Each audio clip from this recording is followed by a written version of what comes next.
Being present turns ordinary life into a spiritual practice. Greatest obstacle to discovering your true life purpose is the ego. Whatever you fight, you strengthen. Whatever you resist, persist. When you live consciously, you no longer struggle to control life.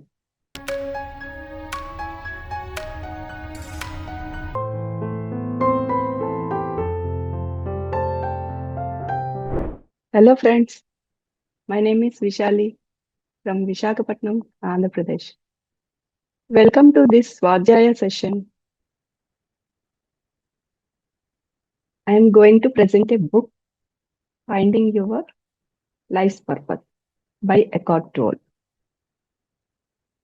Before going to the book, it's important to clarify a key point first.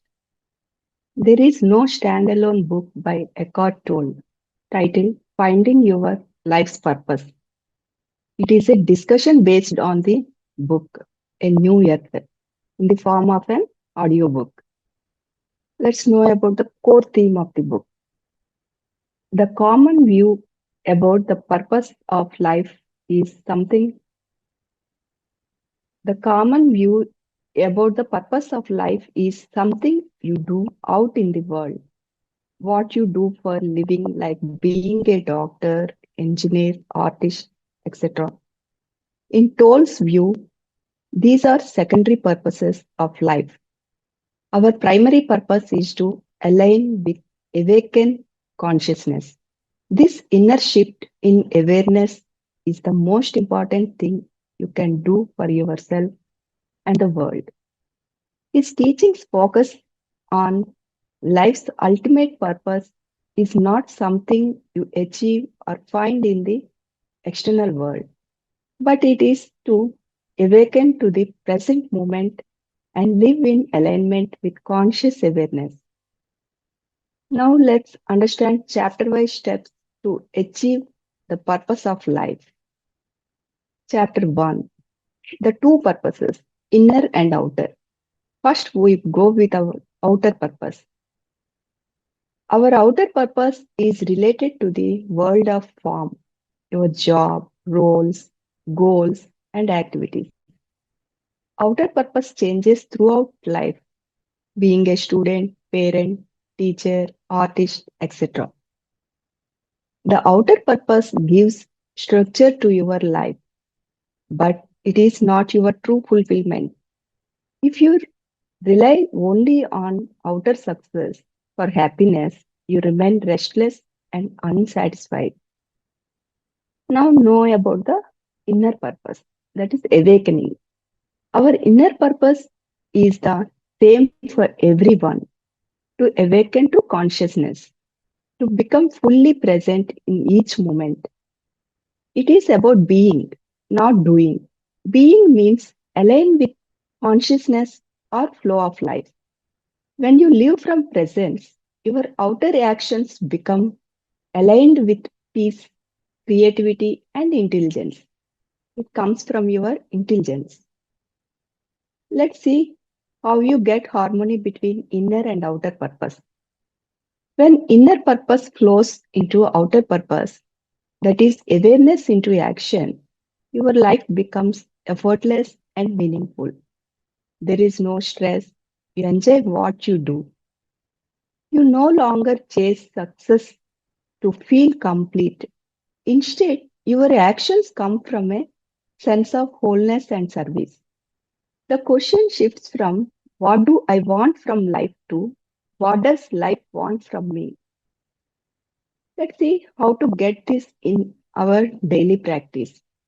Morning, when you wake up, sit quietly for a few moments and ask, how can I bring awareness to whatever I do today? Feel your breath and connect with presence before starting your day. During the day, whatever you are doing, working, cooking, walking, talking, practicing, practice being fully present. If the mind races towards goals, gently return to now. This is nothing but mindfulness practice. In the evening, reflect on your day. Was I acting from awareness or from ego? When did I feel most alive and peaceful? This helps again align outer actions with your inner purpose. This is what we are doing during the practice of journaling. We are all practicing the above practices during the TOT sessions, which were taught by Pradeep sir. Second chapter, Awakening to Presence. In this chapter, the author explains that presence is the essence of spiritual awakening, the state of being fully aware in the now. It's not something to be achieved but recognized because presence already exists within you. What is presence? Presence is pure awareness, the silent observer behind your thoughts and emotions. It's the space in which life unfolds beyond past or future. When you are present, you are no longer identified with the mind or ego. You simply are. Let's know about the power of now, how it works in being present. Most people live in the psychological time of past and future, missing the only real moment, the present. True peace and clarity arises only when you anchor yourself in now. Presence dissolves mental noise and opens you to inner stillness and joy. Example, think about walking to a classroom. Most of us are thinking, I am late or I hate this weather, whatever. But if you walk with awareness, noticing your breathing, the sounds, the feeling of your steps, you are in present. In that moment, you are already living your purpose. Being present turns ordinary life into a spiritual practice. Next chapter, the ego and the illusion of identity. The author explains that the greatest obstacle to discovering your true life purpose is the ego, the false sense of self that arises from identification with thoughts, positions, roles, and achievements. The ego is not who you truly are. It is merely an illusion of identity takes that keeps you trapped in constant comparison, fear, and desire. What is ego? The ego is the mind made self that defines who you think you are based on external factors, your name, job, status, beliefs, or relationships. It is always saying, I am this or I am that. But this identity is unstable and fragile because it depends on things that constantly change. The ego constantly seeks validation through recognition, praise, or attention. This craving creates inner tension and anxiety because the ego's satisfaction is always temporary. Let's know about the awakening from ego. The first step to freedom from ego is awareness. Noticing when the ego is operating in your mind, you start to experience the spaciousness of being, the silent awareness behind all thoughts and emotions. In this awareness, you realize that your true identity is not the story of me, but the consciousness that observes it. How to living beyond the illusion. When you stop identifying with the ego, life becomes more peaceful and authentic. You no longer compete, compare, or defend yourself self image. Your actions arise naturally from presence, not from fear or need. This is where your true life purpose being to unfold, not from the mind, but from the stillness of your being. Example, imagine a person whose whole identity is being a doctor. If they retire or lose their job, they might feel empty. because their sense of self was tied only to the role. Author says your true purpose must go deeper than any title or achievement. Next chapter, the pain body from suffering to awareness. Eckhart Tolle introduces the concept of pain body, a field of accumulated emotional pain that lives with each person. It is an energetic entity made of old, unhealed emotions, anger, fear, resentment, grief, or shame that continue to influence your thoughts and reactions. The pain body feeds on negative emotions and can dominate your life if you remain unaware of it. Now, know about what is the pain body.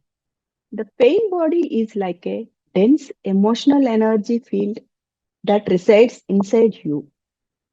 It is formed by past emotional suffering, especially from childhood experiences that you could not fully face or process.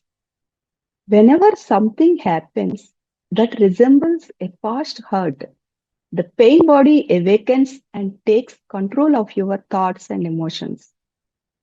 You suddenly feel overwhelmed by pain that seems bigger than the situation itself. How to recognize the pain body? Awareness is the key to freedom. The moment you notice the arising of strong emotions and say inwardly, "This is my pain body," you create a gap of consciousness between yourself and the emotion. Stop identifying with it. This awareness prevents the pain body from renewing itself and gradually dissolves its energy. Example, if someone criticizes you and you explode in anger, that's the pain body reacting. Watching it calmly helps it dissolve. Next chapter, accepting the present moment. Eckhart Tolle teaches that acceptance of the present moment is the foundation of spiritual awakening and inner peace. True freedom comes when you stop resisting what is and finally align yourself with the now. When you accept the present moment completely, you stop living in conflict with life itself, and your true purpose begins to unfold naturally. How the power of now helps in accepting the present moment. The present moment is all there ever truly is. The past exists only as memory and the future only as imagination. At most people spend their lives lost in mental stories about past or future, missing the aliveness of now. Accepting the present means saying yes to life as it is, not how you wish it to be. Realize deeply that the present moment is all you ever have. Make the now primary focus of your life.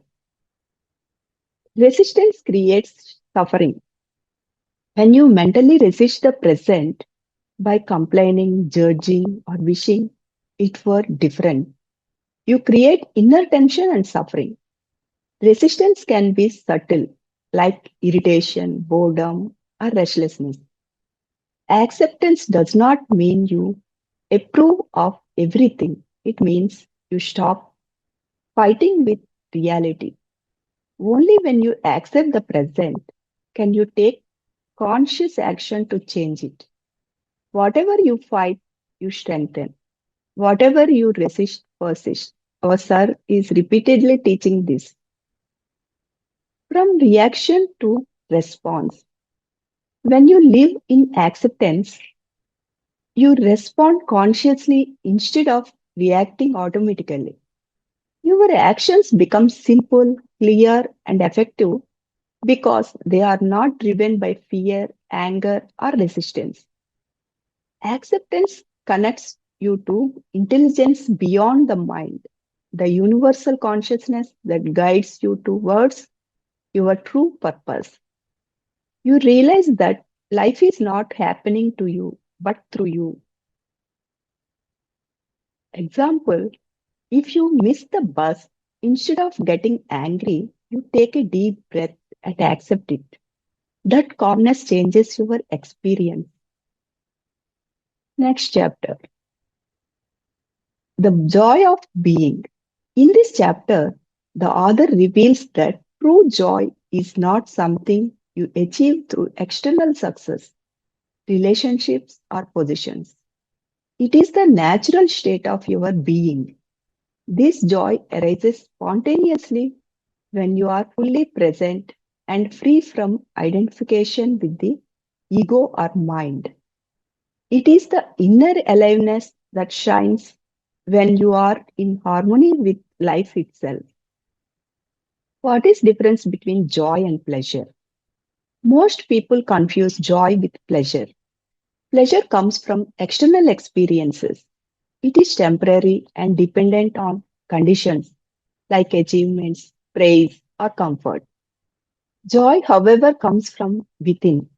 It arises from being connected to the present moment, your true self.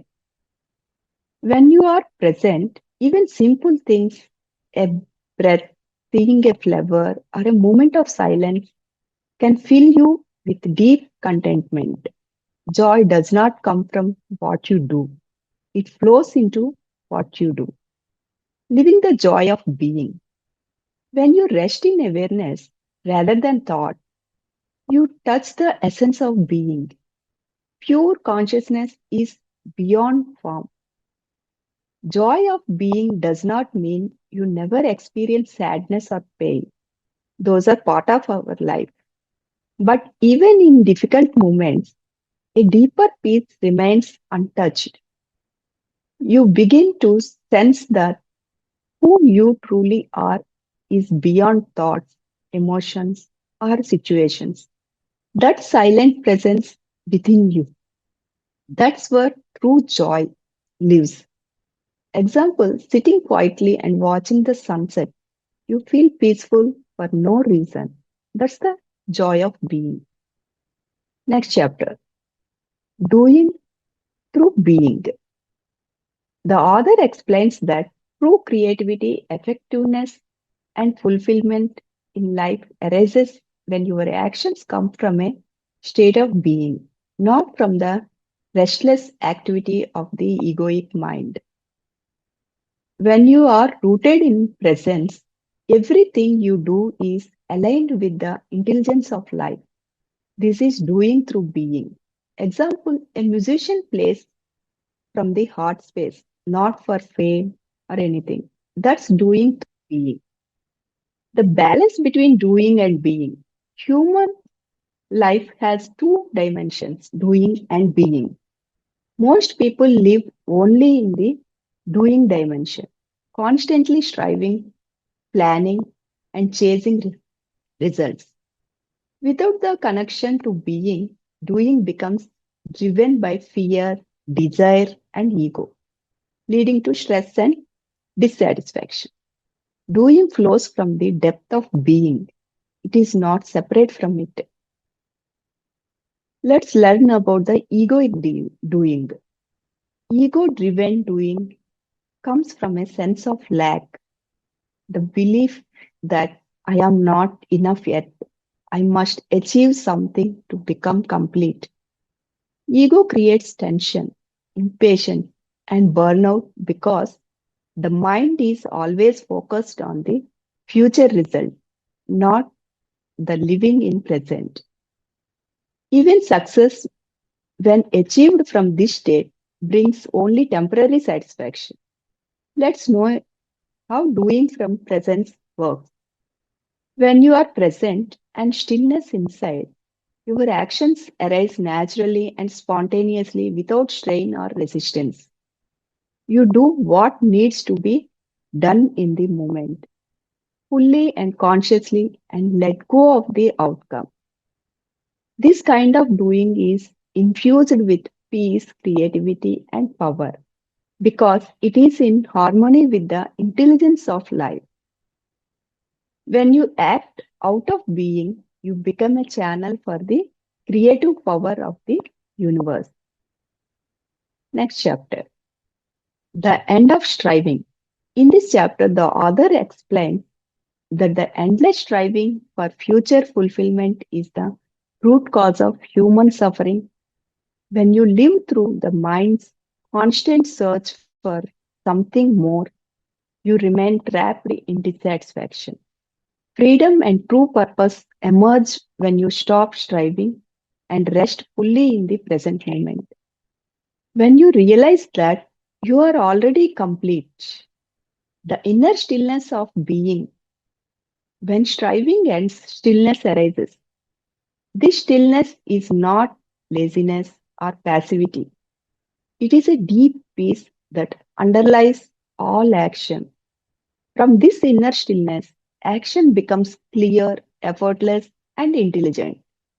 You stop trying to make life fit your desires and being to flow with life's natural rhythm. This is what it means to live in alignment with the totality of life. When you stop running after life, life begins to flow through you effortlessly, living without inner conflict. Striving creates inner conflict because part of you is always resisting what is. When you stop striving, the split between what is and what should be disappears. Life becomes peaceful and spontaneous. The end of striving is the beginning of living, the flow of purpose. When striving ends, your true purpose flows naturally from the stillness of being. Outer goals may still exist, but they are no longer tied to your sense of identity or self worth. You move through life guided by intuition, peace, and trust rather than by struggle or ambition. This is the freedom from awakened living, to act without resistance, to create without ego, to live without fear. Next chapter, living your life's purpose. This is the final chapter. In this final chapter, the author brings together all the teachings from the book. Your true life purpose is not something you find in the future. It is lived in each present moment through awareness, presence, and being. When your inner purpose aligns with your outer actions, life becomes effortless, peaceful, and deeply meaningful. Let's know about the living from presence. To live your purpose, it is to be fully present in whatever you are doing. When you give complete attention to the task or person before you, the power of life flows through you. This transforms ordinary actions like listening, working, or walking into expressions of consciousness. Your outer life then becomes a mirror of your inner stillness. Presence is the key to transforming work into spiritual practice, letting life flow through you. When you live consciously, you no longer struggle to control life. You trust that the intelligence of the universe is moving through you. Life becomes a co creation between your awareness and the flow of existence. This is not passivity, it's an active surrender that allows the right action to arise at the right time. You realize you are not the doer. Life is doing through you, expressing purpose in the world. Your outer purpose might express itself through you, through your work, relationships, creativity, or acts of kindness. It is not what you do that matters most, but the consciousness with which you do it.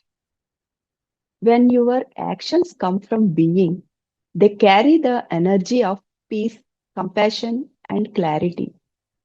You don't have to change the world directly. Just by awakening, you raise the vibration of consciousness around you. The transformation of the planet being within each individual. Example, when people act from kindness instead of competition, that's consciousness flowering. How to living purposefully every day. Living your life's purpose means living now. This moment is your life. Don't wait for the future to fulfilling you.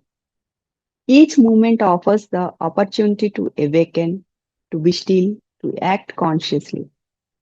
Over a time, your life becomes a continuous expression of peace and wisdom, not because of what you have, but because of who you are.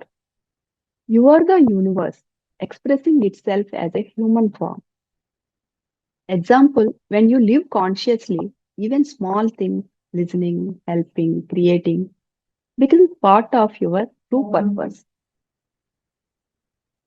My key takeaways from this book is your primary purpose is to awaken to conscious presence before pursuing any other outer goals.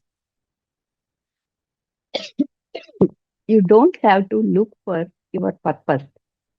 Just be fully present, and your purpose will find you. Life's true purpose is found through presence and awareness of the now.